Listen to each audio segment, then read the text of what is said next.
नमस्कार, दूरदर्शन मध्य प्रदेश के खास कार्यक्रम चर्चा में आपका स्वागत है। मैं हूं अंकुर जैन। सोशल मीडिया पर चहलकदमी करते हुए मुझे किसी प्रियंका पाठक नाम की नवोदित लेखिका की कविता पढ़ने मिली थी। कार्यक्रम की शुरुआत में थोड़ा उसे याद करना चाहूंगा, फिर अपने कार्यक्रम को आगे बढ़ाता हूं। रिश्तों के इस जाल में कैसे रहते हो इस हाल में, क्यों बुन रहे हो ये जाल जो हो रहा है हाल बेहाल। कौन अपना कौन पराया, इस जाल में फंस जाओगे एक दिन, आंख खुलेगी तो पछताओगे एक दिन। ये हिंदू, ये मुस्लिम, ये सिख, ये ईसाई, आखिर किस इंसान में नहीं है तनिक बुराई। ये बता दो जरा मेरे भाई, देश को बांटने का चलता रहता है सिलसिला तुम्हारा। बैठकर जरा सोचो कि क्या किसी के जीतने से भला कोई हारा। क्यों अटक गए हो वर्ग, क्षेत्र, जात पातों में, दूरियां बढ़ती हैं इन फसादों में। देश की एकता में छिपी है सफलता इसकी, कुछ अच्छा भी कर जाओ इस हयात में। रिश्तों के इस जाल में कैसे रह लेते हो इस हाल में। जी हाँ, बचपन में जब सबसे पहले थोड़ा बहुत लिखना सीखा था तो प्राइमरी कक्षाओं में ही हमारा एक निबंध से वास्ता वास्ता पड़ गया था। वो था विविधता में एकता, भारत की विशेषता। और तब से ही इस विषय पर लिख रहे हैं, बहुत गहरा लिख रहे हैं, बड़ी बड़ी सभाओं में बोल भी रहे हैं। लेकिन सवाल ये है कि इसे कितना समझ रहे हैं। भारत एक ऐसा देश कि इस जैसी विविधताएं और कहीं किसी देश में ढूंढ पाना मुमकिन नहीं है। कई धर्म, जाति, संप्रदाय, राज्य, सामाजिक, सांस्कृतिक, आर्थिक, भौगोलिक सभी तरह की विविधताएं लिए हुए एक ऐसा देश जो अपनी इस विविधता के ही कारण दुनिया के नक्शे पर अपना एक अलग वजूद रखता है।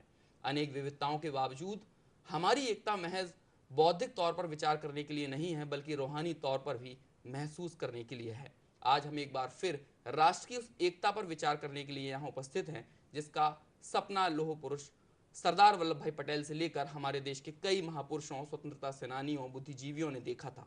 सरदार वल्लभ भाई पटेल, जिनका जन्म दिवस आने वाली 31 अक्टूबर को है और इसी दिन को हम राष्ट्रीय एकता दिवस के रूप में मनाते हैं। साथ ही कोशिश करते हैं कि हमारे जहन की जमी पर जो धर्म, जाति, क्षेत्र और वर्ग भेद की धूल जम गई है उसे साफ करें और एक स्वच्छता अभियान अपनी अंतरात्मा में भी चलाएं, जिससे एक भारत श्रेष्ठ भारत का सपना साकार हो सके।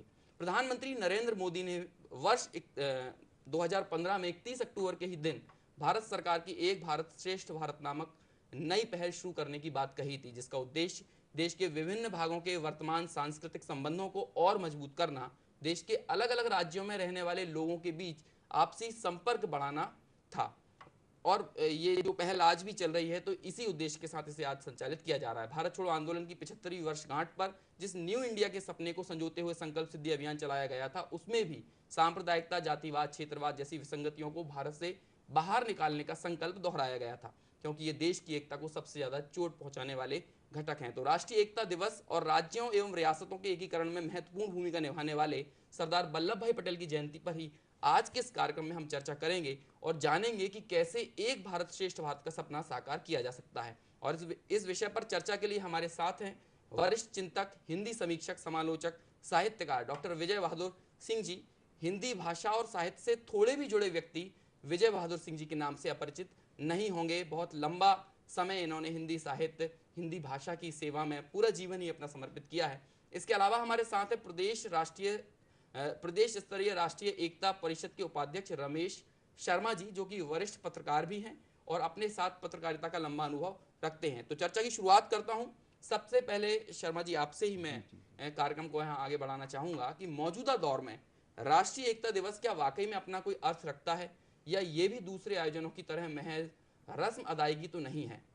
और देखिए साथ ही ये भी जानना चाहूंगा कि राष्ट्रीय एकता परिषद द्वारा देश की एकता अखंडता को अक्षुण्ण रखने के लिए क्या प्रयास किए जा रहे हैं। देखिए मोटे तौर पर इसमें कोई शक नहीं कि आज राष्ट्रीय एकता समय की सबसे बड़ी ज़रूरत है। जिस तरीके से पूरी दुनिया का एक वातावरण बन रहा है, लोग विचार के नाम पर, क्षेत्र के नाम पर इकट्ठे हो रहे हैं, मिलकर के सारे यूरोपियन देश एक मुद्रा चला रहे हैं और अपना उस तरीके से उन सब से मुकाबले के लिए भारत में एक भावनात्मक राष्ट्रीय एकता की बहुत ज़्यादा ज़रूरत है। और मैं समझता हूँ प्रधानमंत्री जी की जो अपील है वो इस सामयिक और भविष्य की ज़रूरतों के आधार पर है। भारत की विशेषता, जैसा कि आपने कहा है, एक मामले में बहुत अलग है। भारत दुनिया की हर भाषा का व्यक्ति भारत में मिलता है, दुनिया की हर नस्ल का व्यक्ति भारत में मिलता है और दुनिया के हर धर्म का व्यक्ति भारत में मिलता है, और यही भारत की विशेषता है। लेकिन हम पिछले कुछ काफ़ी दिनों से ये बात देख रहे हैं कि कि कुछ लोग अपनी पहचान बनाए रखने के लिए कुछ ऐसी चीज़ों का सहारा लेते हैं या कुछ ऐसे कदम उठाते हैं जिससे राष्ट्रीय एकता और उसकी अखंडता को कुछ नुकसान होता है।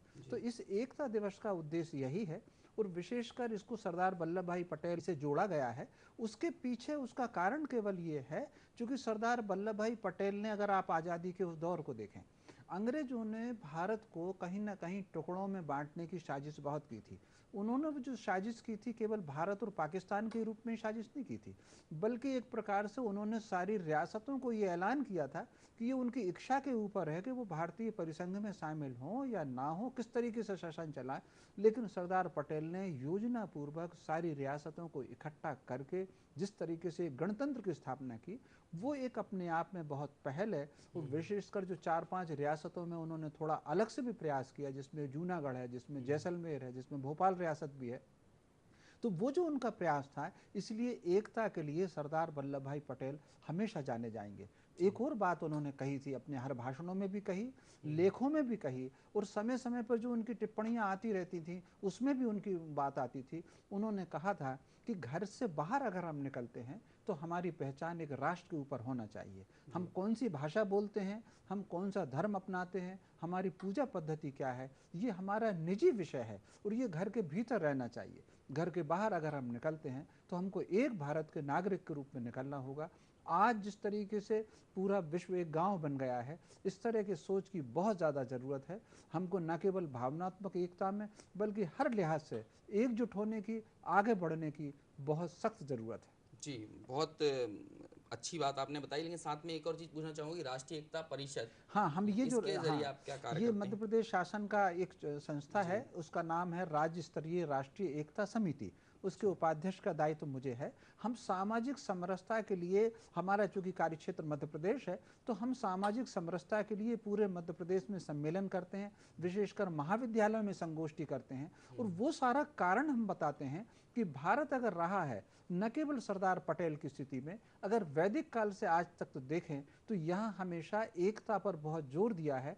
व्यक्ति का वर्गीकरण भी अगर है तो वो गुण और कर्म के आधार पर वर्गीकरण है। ऐसा नहीं है कि उसने कोई अपना नाम लिख लिया, उस आधार पर उसकी पहचान बन गई। तो एक राष्ट्र के रूप में हमको एक सूत्र में रहना है। ठीक उसी तरीके से जिस तरीके से खरबूजा होता है, तो खरबूजे में बाहर से भले धारियां आपको दिखती हैं लेकिन भीतर से वो एक पूरा फल रहता है। उसी प्रकार हमको राष्ट्र में एकत्व का भाव रखना है। हम एक हवा में सांस लेते हैं, एक तालाब का, एक नदी का, एक सबका पानी पीते हैं। आखिर वो क्या बात है जो व्यक्ति व्यक्ति को दूसरे से अलग करती है? इन सब अलगाव के विरुद्ध हम अभियान चलाते हैं। कहीं कोई हमको खबर मिलती है तो उस गांव में हम जाते हैं, एकत्व के लिए हम प्रयास करते हैं। जी। विजय बहादुर सिंह जी, सबसे जी। पहले आपसे ही यहाँ ये जानना चाहूँगा कि एक वरिष्ठ साहित्यकार, चिंतक, जिसने अपना सारा जीवन हिंदी भाषा और साहित्य की सेवा में समर्पित किया है, जो देश, समाज, राजनीति, साहित्य, सिनेमा के विभिन्न पहलुओं को जानता है, उसके लिए सरदार वल्लभ भाई पटेल और राष्ट्रीय एकता दिवस को लेकर क्या दृष्टिकोण?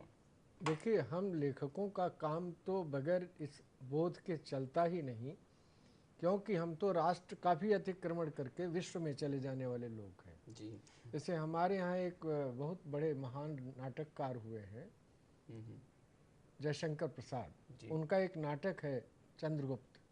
उसमें जो चाणक्य है, जो उस समय के आचार्य और बुद्धिजीवी का प्रतिनिधित्व करता है, वो आम्भीक से कहता है कि ब्राह्मण न किसी के राज्य में रहता है, न किसी के दिए हुए अन्न पर पलता है। फिर उसमें वाक्य है कि वह स्वदेश में रहता है। ये जो उसका स्वदेश है वो क्या है? जी। वस्तुतः हम लेखकों का स्वदेश जो है वो मनुष्यता की, मनुष्य के साकारता में है कि हम देखें कि आदमी कितना आदमी है। जो गालिब वगैरह ने कहा कि आदमी को है मयस्सर नहीं इंसान होना, तो उसमें तो वो ठीक बात है कि सैद्धांतिक स्तर पर, लेकिन व्यावहारिक स्तर पर हमें अपने एक भौगोलिक सीमा में तो रहना ही पड़ता है। जी। क्योंकि कुल मिलाकर के मेरी पहचान एक ऐसी ज़मीन से, एक ऐसे समाज से, एक ऐसे देश से और एक ऐसे राष्ट्र से है जिसको मैं चाहूँ भी तो झुठलाया नहीं जा सकता, क्योंकि वो भी एक हकीकत है, वास्तविकता है। इसलिए राष्ट्रीयता जो है वो हमारी मजबूरी भी नहीं है, वो हमारे स्वभाव की अपेक्षा है, वो उपज है।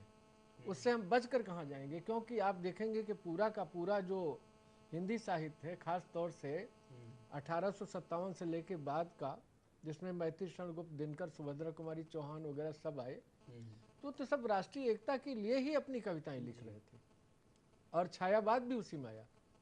मेरा कहना सिर्फ ये है कि सरदार वल्लभ भाई पटेल ने जो काम किया वो हमारी भावनाओं के बल पर नहीं किया, वो एक व्यावहारिक यथार्थवादी राजनेता थे। और उस समय की जो परिस्थितियां, जो आपने अपने प्रारंभिक वक्तव्य में भी कहा कि जो ब्रिटिश सरकार ने हमें तरह तरह से बांटने की कोशिश की थी, और वो बांटना उनका 1857 से ही शुरू हो गया था। क्योंकि अगर आप देखें तो 1857 में केवल हिंदू नहीं लड़े थे, मुसलमान भी लड़े थे। और आश्चर्यजनक बात यह है कि तमाम सेनाओं ने मिल करके ये तय किया कि हमारा जो सरदार है वो दिल्ली का बादशाह बहादुर शाह जफर होगा। उस समय हिंदू मुसलमान का प्रश्न नहीं था, और इससे अंग्रेजों के कान खड़े हो गए। तब उन्होंने पूरी योजना बनाई कि नहीं, अब इनको आपस में बांट देना है। तो पहले आप देखेंगे बंगाल का विभाजन उन्होंने किया, फिर धर्मों के आधार पर जातियों का विभाजन करना शुरू किया। ये सब करते हुए, लेकिन उसमें मैं समझता हूँ कि अगर पटेल न होते तो शायद ये जो देश हमको मिला है वो न मिलता।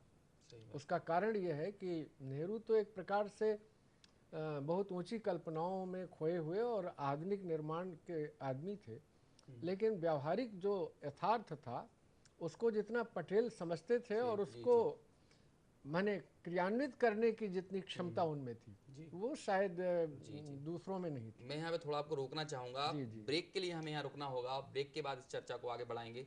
जल्द लौटते हैं, आप बने रहिए हमारे साथ।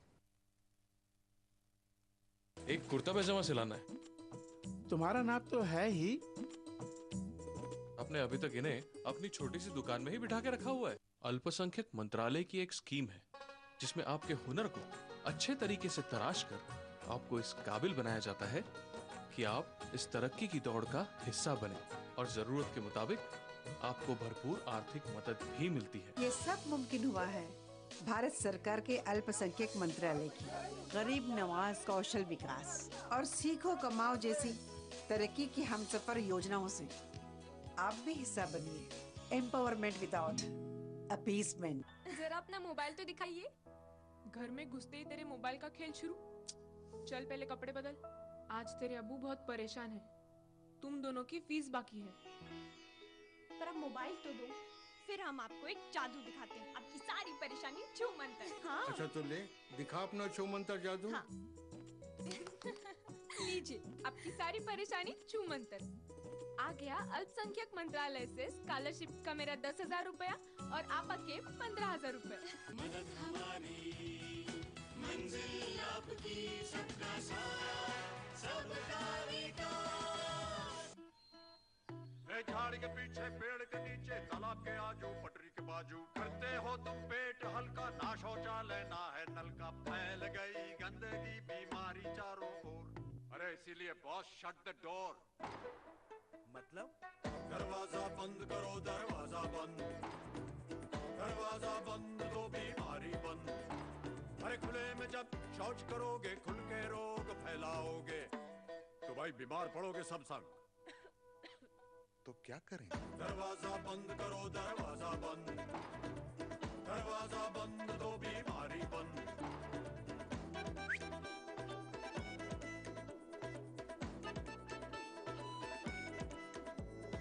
बात समझ में आई तो ही लाओ अपनी मुंडी। शौच करना है तो बंद करो भाई कुंडी। शौचालय का उपयोग कीजिए और भारत को स्वच्छ बनाइए।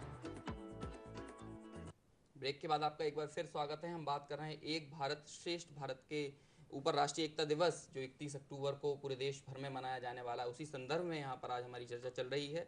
चर्चा को आगे बढ़ाते हैं। विजय बहादुर जी, आप सरदार वल्लभ भाई पटेल के व्यक्तित्व पर कह रहा था, जी उसे जारी रखिए। मैं ये कह रहा था कि जो उसमें व्यवहारिक चुनौतियां थी देश को एक करने की, रियासतों को एक प्रजातांत्रिक भारत के साथ लाने की, उस काम, वो तो एक ऐतिहासिक काम है जिसे ये देश कभी भुला नहीं पाएगा। और जो भी इस देश को प्यार करता है वो कभी नहीं भुला पाएगा। इसलिए कि सरदार महात्मा गांधी कोशिश तो कर रहे थे कि सभी जातियां एक साथ रहें, इसीलिए उन्होंने अपनी प्रार्थनाओं में भी सबको शामिल किया। लेकिन वो एक शेर की पंक्ति है कि हकीकत को लाए, तखय्युल को लाए हकीकत से बाहर, मेरी कल्पनाओं का हद जो कोई लाए। मतलब यह है कि सपने देखना बहुत बड़ी बात है, लेकिन उन सपनों को साकार करना आसान काम नहीं है। और ये सरदार वल्लभ भाई पटेल ने किया। क्योंकि पहली बात तो हमें ये ध्यान रखना पड़ेगा कि राजनेताओं की राष्ट्रीयता क्या है।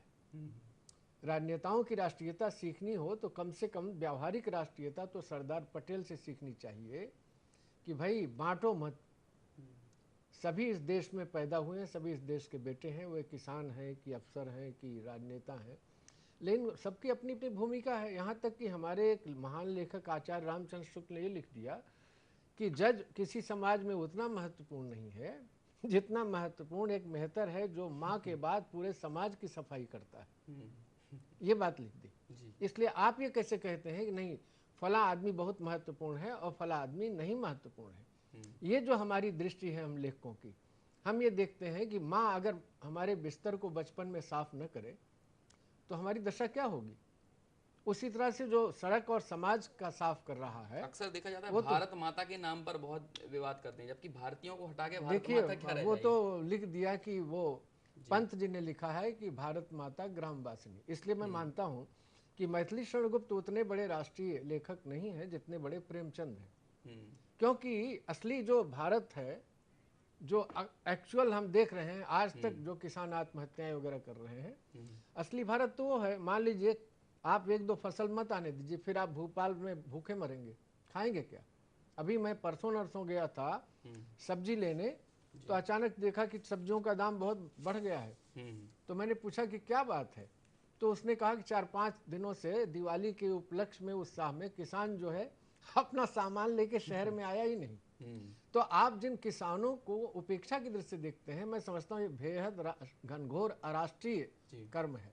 मैं आपसे कहना चाहता हूँ कि आपको बड़े नेता बनने के लिए, बड़ा नायक बनने के लिए बड़ा कलेजा भी रखना पड़ता है। क्योंकि जैसे घर का मुखिया बहुत बड़े कलेजे से पूरे घर को बांध के रखता है, उसी तरह से राष्ट्र का जो नायक है उसे भी अपना उसी बड़े कलेजे से सबके दर्द को अपना दर्द और सबके सुख को अपना सुख समझने की कोशिश करना चाहिए। इसके बगैर राष्ट्रीयता संभव नहीं। सही बात है। बहुत ही अहम बात कही कि आज के दौर में जो राजनीति पर और राजनेताओं पर सबसे ज़्यादा आरोप लगते हैं कि कहीं ना कहीं देश को तोड़ने का काम हमारे नेता ना करें, ऐसी उनसे अपेक्षा की जाती है। तो बहुत ही खास बात, बहुत अहम बात यहाँ पर कही है कि नेताओं को, जो नायक हैं, उन्हें बहुत बड़ा कलेजा रखना चाहिए और बहुत सहिष्णु होना चाहिए। क्योंकि समाज की अंतिम पंक्ति को साथ लेने की बात जो पंडित दीनदयाल उपाध्याय जी कहा करते थे, अंत्योदय की बात करते थे, उस अंत्योदय के बगैर, समाज की अंतिम पंक्ति में खड़े हुए व्यक्ति के हितों को साधे बगैर, उसको मुख्य धारा में लाए बगैर ये संभव नहीं है कि राष्ट्रीय एकता, राष्ट्रीयता की संकल्पना को साकार किया जा सके। देखिए, आपने नाम लिया दीनदयाल जी का, मेरा कहना है कि जो हम सबके पितृ पुरुष हैं गांधी, वो कह रहे हैं कि समाज का जो अंतिम आदमी है दरिद्र नारायण, वहां से तुम अपनी सोच शुरू करो। ये तो पूरी परंपरा कहती है। जब वेद कहता है कि मनुर्भव, सबसे पहले तुम मनुष्य हो, और हमारे यहाँ तो ये प्रार्थना की गई कि वनस्पतियां शांत हो, नदी समुद्र सब पहाड़ सब शांत हो, तब इस देश को चैन मिलेगा। तो मेरा मतलब एक अशांति पैदा करके तो आप राष्ट्रीय एकता के विरुद्ध ही आचरण कर रहे हैं। सही बात है। वसुधैव कुटुंबकम की अवधारणा जहाँ पर है, वहाँ पर पूरी वसुधा को ही साथ लेने की बात की जाती है। शर्मा जी, हालिया दौर में वे कौन सी चीजें हैं जो राष्ट्रीय एकता को सबसे ज्यादा प्रभावित करती हैं और कैसे इन चीजों को खत्म किया जा सकता है? देखिए, स्वाभाविक रूप से देश में कुछ नींव जो अंग्रेज लगा गए थे वो अलगाववाद की लगा गए थे, और इसके अलावा वो एक वातावरण बना गए थे अलगाववाद की। आज हमको उस वातावरण से दूर आने की जरूरत है। बातें उस वातावरण को दूर करने की बहुत होती हैं, लेकिन ठोस जमीन पर, धरातल पर वो काम नहीं होता। मैं एक उदाहरण देना चाहूँगा, बहुत अच्छा उदाहरण विजय बहादुर सिंह जी ने दिया है कि 1857 एक टर्निंग पॉइंट है देश का। उसमें ना कोई राजा है, ना कोई सेवक है, ना कोई राजरानी है, नगर वधुएं भी उसमें सब एक साथ रही। और 4 कोई लाल जिल्द की फाइलें थी जो लॉर्ड डफरिन ने शिमला में उनको अध्ययन किया, और अध्ययन करने के बाद उन्होंने देश में अलगाववाद की नींव रखी। उन्होंने जाति के आधार पर, भाषा के आधार पर, क्षेत्र के आधार पर मिलिट्री बनाई। आपको कल्पना है, उन्होंने एक मुस्लिम ब्रिगेड भी बनाई, राजपूताना रेजिमेंट बनाई, उन्होंने मद्रास रेजिमेंट बनाई, सिख रेजिमेंट बनाई, महार रेजिमेंट बनाई। ये सारी शर्मा जी प्रांतों में मैंने बांट दिया, निश्चित रूप से अवध रेजिमेंट, हाँ अवध रेजिमेंट बनाई। तो ये जो उन्होंने रेजिमेंट बनाई हैं, इसके अलावा उन्होंने हर जेल खाने में और सेना में 3 तरह के भोजनालय रखे। एक उन्होंने कहा कि साहब ये ऊंची जाति का भोजनालय, ये मुस्लिम का भोजनालय, और ये जो कमजोर तबका है महार समाज का, ये उसका भोजनालय। तो ये जो उन्होंने बांटने की योजनाएं बनाई, इत्तेफाक से दुर्भाग्य से हम आज़ादी ले तो आए, लेकिन आज़ादी के पहले दिन ये जो अंग्रेजों के सारे नियमों को तोड़ करके फेंक देने की बात होनी चाहिए थी, वो नहीं हो पाई। और उसके बाद भी हम भाषा के आधार पर हम प्रांत बनाते रहे।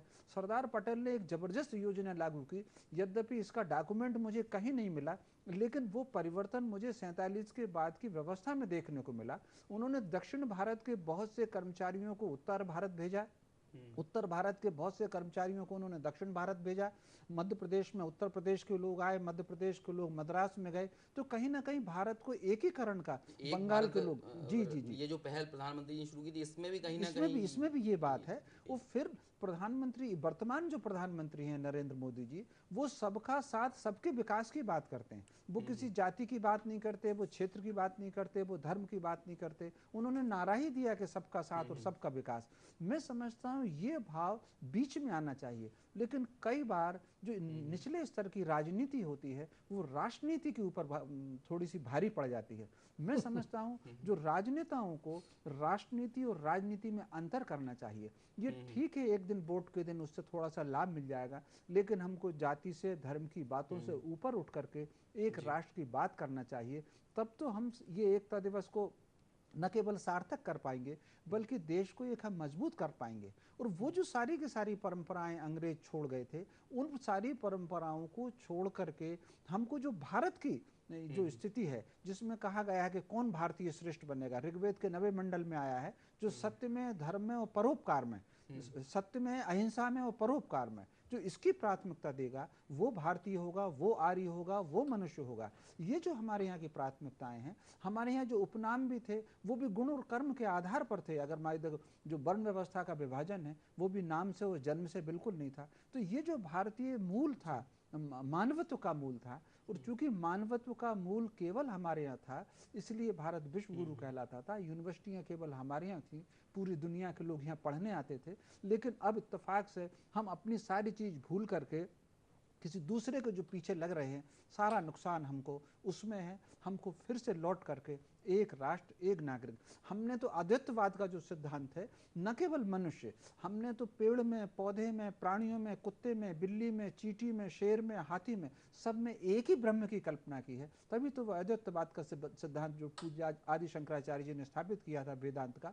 मैं समझता हूँ एकत्व की बात हमारी हर पुस्तक में है, एकत्व की बात हमारे हर शब्द में है, हमारे आचरण में है, वो हमारे जीवन में आना होगा। और ये जो राजनीतिक लाभ के लिए या विदेशी षड्यंत्र के तहत भारत को बांटने की जो षड्यंत्र है, उससे हमको दूर होना होगा, तब हम एक मजबूत राष्ट्र को बना पाएंगे। जी, बहुत ही अहम बात कही है। यहाँ पर एक और हमें छोटे से ब्रेक के लिए रुकना होगा। ब्रेक के बाद लौटते हैं और चर्चा को आगे बढ़ाएंगे। आप कहीं मत जाइए, बने रहिए हमारे साथ। ओ नुसरत, आपा आप बैठिए। बहुत दिनों के बाद। तू तो अपनी अम्मा से भी आगे निकल गई। क्या रे नुसरत, इस बड़की की तरह इसे भी घर में बिठा के रखा है? आपा, मैं दोनों को पढ़ाना चाहती हूँ। तू पढ़ाना चाहती है ना? मोदी जी जनधन का आना पाई गरीबों की तालीम तरक्की के लिए खर्च कर रहे हैं। जनधन यानी तुम्हारा धन। चट दाखिला, पट वजीफा।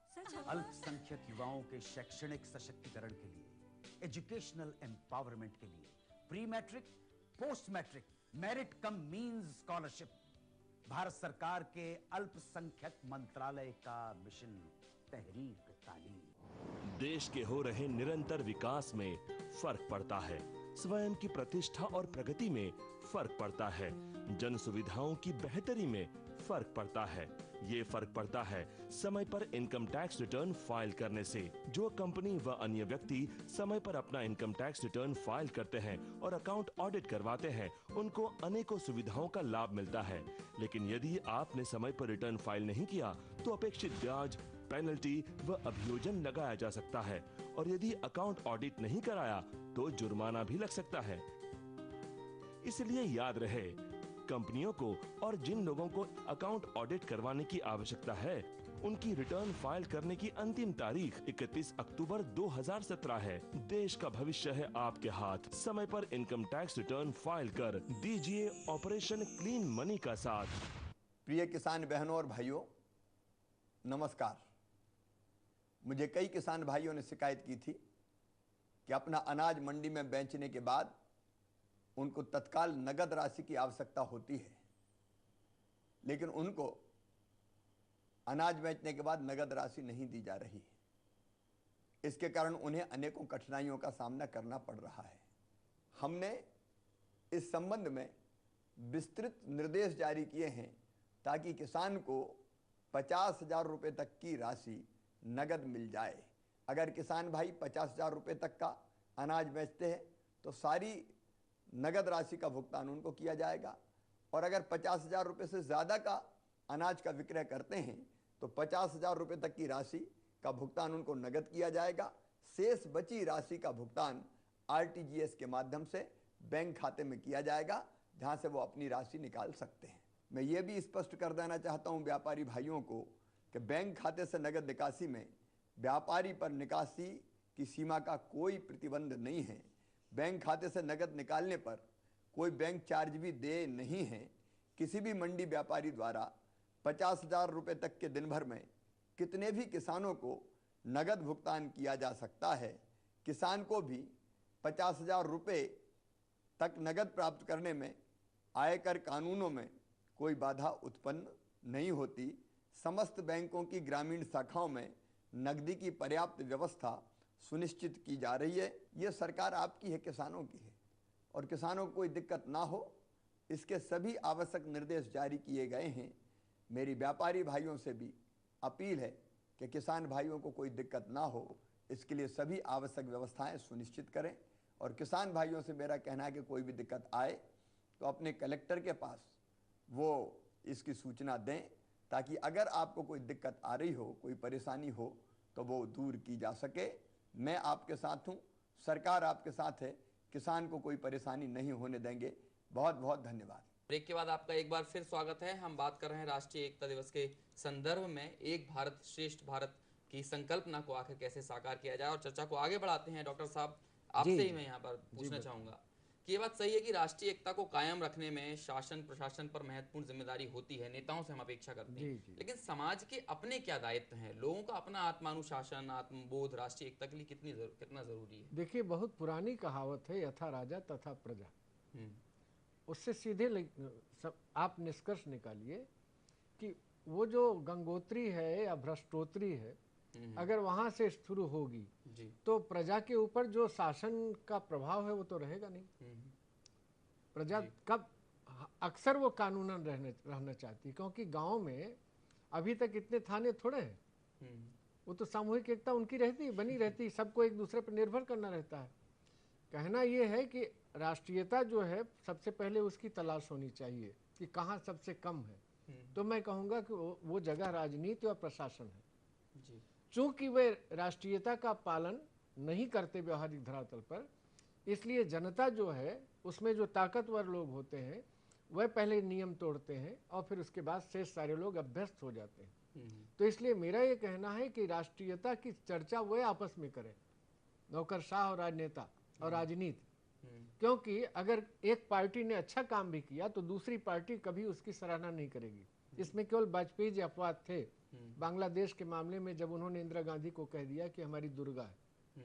मैं तो आजकल देखता हूँ, तमाम पार्टियों को देखता हूँ, अगर भाजपा ने कुछ अच्छा कर दिया तो उसे कोई अच्छा नहीं कहेगा, और अगर वामपंथ ने या कांग्रेस ने कुछ अच्छा कह दिया तो भाजपा चुप रहेगी। क्या मतलब है इसका? क्योंकि आप भी देश के लिए कर रहे हैं, वे भी देश के लिए कर रहे हैं, तो फिर आपको क्यों नहीं लगता है कि अगर यह देश के लिए फायदेमंद है आप उसका समर्थन करें? वाजपेयी से क्यों नहीं सीखते हम लोग? सही बात है। सवाल ये है। इसलिए मेरा कहना है कि राष्ट्रीय एकता कोई ऊपरी चीज ऐसी नहीं कि लीपापोती करके आएगी, वो व्यवहारिक धरातल पर आएगी। और व्यवहारिक धरातल पर आने के लिए आपको खुद उन आचरणों पर उतरना पड़ेगा कि पहले अपनी राष्ट्रीयता की परीक्षा देनी पड़ेगी और प्रमाण देना पड़ेगा, तब हमसे आप राष्ट्रीयता की मांग करें।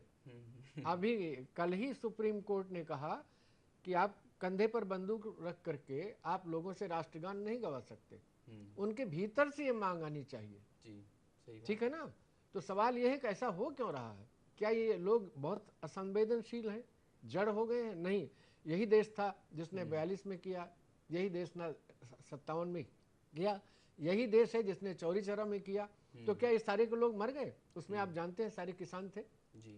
वल्लभ भाई पटेल खुद उन्हीं वातावरण से आए थे, उसी वातावरण से। इसलिए मैं नहीं मानता कि जनता यहाँ की गद्दार है या जनता यहाँ की राष्ट्रीय नहीं है। जनता अपने खेत पर ही ईमानदारी से काम करती है। आप अपने ऑफिस में हैं, आप बेईमानी से काम करते हैं, कौन नहीं जानता। नेताओं और अफसरों में जब तक चारित्रिक ईमानदारी और राष्ट्रीयता की पहचान नहीं होगी और प्रमाण नहीं आएगा, तब तक वो उम्मीद न करें किसी से कि ये सब होगा, क्योंकि वो तो खुद ही भीतर से हमारे मानसिक वातावरण को तोड़ रहे हैं। बिल्कुल, बहुत अच्छी बात कही कि नेताओं को, शासन प्रशासन को, अफसरों को ये उदाहरण पेश करना होंगे, क्योंकि हम जनता जो है वो अपने राजा से, जैसी यथा राजा तथा प्रजा की जो बात कही है, वैसे ही आज के समय तो राजा प्रजा लोकतंत्र में ऐसी कोई मतलब संकल्पना नहीं रही है, लेकिन मानसिकता तो वही लेकिन हाँ सही बात है, कहीं ना कहीं हमने हमारा नेता यदि जनप्रतिनिधि किसी को चुना है तो जनता अपने जनप्रतिनिधि से ही सीखती है, तो उन्हें उदाहरण पेश करना अपने नायक। एक वाक्य मैं और कहना चाहता हूँ कि जब हमारा प्रधानमंत्री या हमारा मंत्री ये कहता है हम आपको दे रहे हैं, अरे हमारा ही पैसा है, तुम्हें वहाँ विभाजित करने के लिए बैठाया गया है कि आपका पैसा है, आपको हम दे रहे हैं। चाहे वो कोई भी आदमी हो, चाहे कांग्रेस का हो, चाहे वो भाजपा को, ये कहता है कि हम आपको ऐसा दे रहे हैं। कौन है आप देने वाले? सही बात। पैसा तो हमारा है, हमारे कर से चुकाया गया पैसा है। आप ये क्यों नहीं कहते हैं कि हम आपका इतना हिस्सा था वो हम आपको वापस कर रहे हैं, दे रहे हैं आपके हित के लिए। सही बात है। जनता को कहीं ना कहीं ये सीखना चाहिए कि नेता या सरकार कोई माई बाप नहीं है, और अक्सर इसकी बात कही भी जाती है। हमारे बीच के ही, हमारे ही ये लोग हैं। और जैसा कि प्रधानमंत्री ने शुरुआत में कहा था कि मैं प्रधानमंत्री नहीं, प्रधान सेवक हूँ, उन्होंने अपने आप को सेवक के भाव से अपने आप को रिप्रेजेंट किया था। और सभी नेताओं को कहीं ना कहीं ये शाब्दिक तौर पर इसे सीखने की जरूरत नहीं है, बल्कि इसे आत्मसात करना जरूरी है कि सेवक ही है नेता, सरकार जनता के लिए है, जनता से है, और जनता से हटकर वे देश के लिए यदि कुछ करना चाहें तो ऐसा संभव नहीं है। शर्मा जी, यहाँ आपसे पूछना चाहूँगा, समय हमारे पास कम है और हमें एक दो विषयों पर और चर्चा करना है, कि राष्ट्रीय एकता के लिए अनेक संवैधानिक और कानूनी उपबंध किए गए हैं, और इन उपबंधों के बारे में तो थोड़ा आपसे जानना चाहूँगा ही। साथ में इनके होने के बावजूद आए दिन राष्ट्रीय एकता को तोड़ने की कोशिशें होती हैं, तो ये सब ना हो इसके लिए किन व्यवस्थागत सुधारों की आवश्यकता है? देखिए, इसके लिए सबसे पहले तो मैं चाहूँगा कि समाज में एक वातावरण बनना चाहिए। समाज में ये जो एक अपेक्षा है कि फला आदमी ठीक हो और हमारी कोई जवाबदारी नहीं है, इससे सारी विसंगतियाँ हुई हैं। अगर आप इस समय देखें, निश्चित रूप से जैसा कि मैंने मोदी जी का कहा, मध्य प्रदेश में शिवराज भी हैं, लोगों से मिलकर के काम करते हैं, सेवकीय दोनों में भाव है और एकता के लिए काम करते हैं। लेकिन उसके बावजूद भी समाज में एक ऐसे लोग हैं, और एक अजीब इत्तेफाक है, इन 70 सालों में आज़ादी में के बाद हम जो नागरिक चेतना रही है या जो सामाजिक चेतना रही है, उसमें पश्चिम के अंधानुकरण का भाव आया है। आधुनिक बनना तो एक बात है, वेस्टर्नाइजेशन और मॉडर्नाइजेशन का समाज भेद भूल गया है। समाज में जो आपाधापी है कि सारा कुछ मैं हूँ और मैं पहले आगे निकलूँ, हम सड़क पर चलते हुए व्यक्ति को देखें, स्कूल जाते हुए बच्चे को देखें, किसी को भी देखें, तो ये जो प्रदर्शन का अहम भाव आ गया है, इसमें दूसरे बोध कम हो गए हैं। व्यक्ति की चेतना का, एक मनुष्य का स्वभाव है, उसके मन में कभी भी एक ही भाव आएगा, दूसरा भाव नहीं आता। अगर राष्ट्रबोध का भाव अगर है कि व्यक्ति में जो अहंकार का भाव है, स्वयं के प्रदर्शन का भाव है, वो सर्वोपरि हो गया है, और उसके कारण दूसरे भाव कमजोर हो गए हैं, उसमें राष्ट्रद्रोहित हो रहा है और राष्ट्र कमजोर हो रहा है। मुझे आप मैं एक छोटा सा उदाहरण देना चाहता हूँ। कुछ लोग अपनी छोटी सी नेतागिरी करने के लिए राष्ट्र का कितना बड़ा नुकसान करते हैं, उसका एक उदाहरण मैं आपको देना चाहता हूँ कि दुनिया में धरती हमारे पास केवल 2% है, आबादी लेकिन 16% है। हम कम धरती में ज़्यादा लोग रहते हैं, उसके बाद भी केवल राजनीतिक कारणों से कुछ लोग कहते हैं कि फला आदमी है और उसको आप शरणार्थी बना लीजिए। जो घुसपैठिया है उसके कौन से मानवाधिकार हो गए? तो मनुष्य के मानवाधिकार होते हैं, अपराधी के मानवाधिकार नहीं होते। लेकिन योजना पूर्वक राजनीतिक लाभ के लिए देश में एक वर्ग ऐसा है जो अपराधियों के, आतंकवादियों के, उनके मानव अधिकार की बात करता है और माहौल को बिगाड़ता है। आप कल्पना कर सकते हैं भारत में कुछ ऐसे लोग पैदा हो गए हैं जो किसी दुखिया को, दीन दुखी के लिए उन्होंने रात को 12 बजे अदालत का दरवाजा नहीं खटखटाया। आतंकवादियों के लिए, देशद्रोहियों के लिए आधी रात का दरवाजे खटखटाए गए हैं। तो ये जो वर्ग पनप रहा है, इस वर्ग के कारण राष्ट्रीय एकता खंडित हो रही है। तो मैं समझता हूँ सरकार को और पुलिस को और नेताओं को तो छोड़ दीजिए, समाज के भीतर से वो वातावरण उठना चाहिए कि जो लोग देश के दुश्मनों का समर्थन करते हैं, जो घुसपैठियों का समर्थन करते हैं, जो आतंकवादियों का समर्थन करते हैं, जो खुलेआम इस तरह नारे लगाते हैं कि भारत तेरे टुकड़े होंगे, इस तरह के लोगों के खिलाफ एक सामाजिक वातावरण बनना चाहिए, उनका सामाजिक बहिष्कार होना चाहिए। ऐसा भाव जब समाज के भीतर से आएगा, वो जमाना चला गया राजा के हिसाब से प्रजा चलती थी। आज अगर राजा मंत्री चुना जाता है तो वो समाज के भीतर से चुना जाता है। पहले राजतंत्र अलग हुआ करता था, प्रजा अलग होती थी। इसलिए गीता में कृष्ण ने कहा है कि श्रेष्ठ वर्ग के आचरणों का लोग समाज निर्माण आचरण मतलब अनुसरण करता है। लेकिन आज समाज के भीतर से नेता जाता है। जब समाज के भीतर से नेता जाएगा तो जो समाज की मानसिकता होगी, जो उसके परिवार की मानसिकता होगी, जो मोहल्ले की मानसिकता होगी, वही प्रतिबिंबित होगी, वही परिलक्षित होगी। बहुत जरूरत है जो लोग राज कर रहे हैं, जो लोग शासन चला रहे हैं, वो शासन चलाते रहें। एक सिक्के के ही दो पहलू हैं। हम ये कहें कि जैसा शासन है वैसी ही जनता है, या फिर जो जनता से ही जैसी शासन जनता, बना हाँ, हुआ मेरा है। सोचना है जैसी जनता है वैसा ही शासक बनेगा। जो जनता का, मान लीजिए जो मेरी मानसिकता है, जिस परिवेश में मैंने पढ़ा हुआ है, मैं अगर कुछ भी बन जाऊंगा तो वो कहीं ना कहीं झलकेगा। मैं पत्रकार हूं तो वो झलकेगा, नेता बनूंगा तो झलकेगा, मेरे हर आचरण में झलकता है। जैसे मेरे परिवार में अगर समरसता का माहौल था तो मैं चूंकि समरसता की ही बात करता हूँ। मैं वेद का उदाहरण, श्रीमद् भागवत के, रामायण के उदाहरण देकर के समरसता की बात करता हूँ। थोड़ा समय है, संक्षेप में एक बात और करना है यहाँ पर। थोड़ा सा हमें विरोधाभास जरूर लग रहा है, लेकिन विरोधाभास इन बातों में नहीं है। जनता के बीच में से ही राजा बनता है, मतलब राजा तो नहीं कहेंगे, नेता बनता है। और विजय बहादुर जी का कहना है कि नेता जैसा है वह समाज के सामने अपना उदाहरण पेश करता है। दोनों ही बातें अपनी जगह सही हैं। अपेक्षा लगाकर समझना बहुत जरूरी है। एक जैन दर्शन में अनेकांतवाद का सिद्धांत है, जिसमें कि इस अपेक्षा से ये बात सही है, इस अपेक्षा से ये बात सही है। जैसा अनेकांतवाद से यदि बातों को समझें तो विवादास्पद बातें लगने के बावजूद भी इनमें विवाद नहीं है। आगे बढ़ता हूं। यहाँ पर बहुत थोड़ा सा समय है, और अक्सर जो राष्ट्रीय एकता पर प्रश्न चिन्ह खड़ी करने वाली जो और बातें जो सामने आती हैं, उनमें यह है कि दो राज्यों के बीच में कई बार राष्ट्रीय हितों की अपेक्षा, राष्ट्रीय एकता के बनस्पत अपने राज्यों के हित बड़े हो जाते हैं। जल विवाद की बात आए, हम कावेरी विवाद काफी समय से देख ही रहे हैं। इसके बाद दूसरा कि जो कई माइग्रेट करके जो भारतीय कहीं किसी दूसरे राज्य में जाते हैं, तो उनको उस राज्य के लोग एक्सेप्ट नहीं कर पाते हैं नौकरी के लिए। ये सारी चीजें महाराष्ट्र में चल रही है। तो ये चीजों को रोकने के लिए क्या किया जाना चाहिए? देखिए, मेरा कहना ये है कि राजनीति के बारे में गांधी ने ये कहा, उनसे पूछा गया कि आपका पेशा क्या है, तो उन्होंने कहा राजनीति है। तो पूछना वाला थोड़ा चकरा गया, तो उन्होंने कहा इसमें चकराने की बात नहीं है।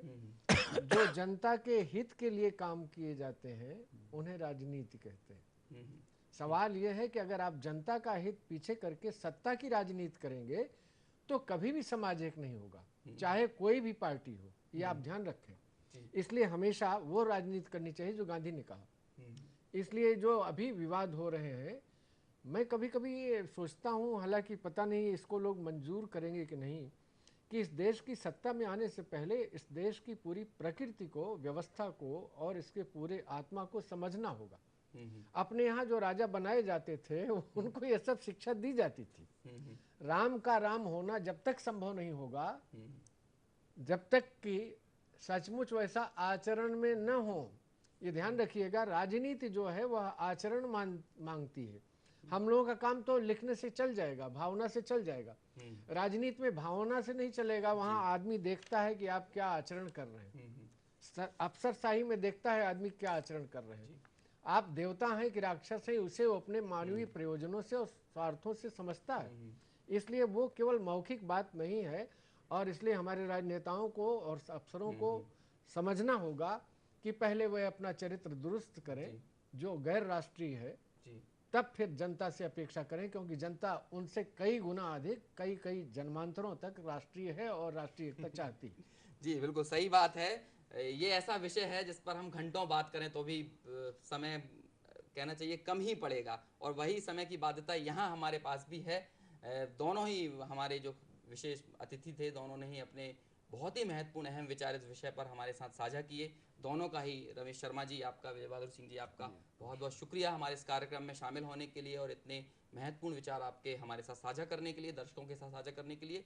यहाँ रुकते हैं, अगले हफ्ते जब फिर आपसे मुखातिब होंगे किसी नए विषय के साथ, उस विषय पर हमारे नए विशेषज्ञों, नए विद्वानों के साथ आपसे चर्चा करेंगे। तब तक के लिए पूरी टीम को दीजिए इजाजत। नमस्कार।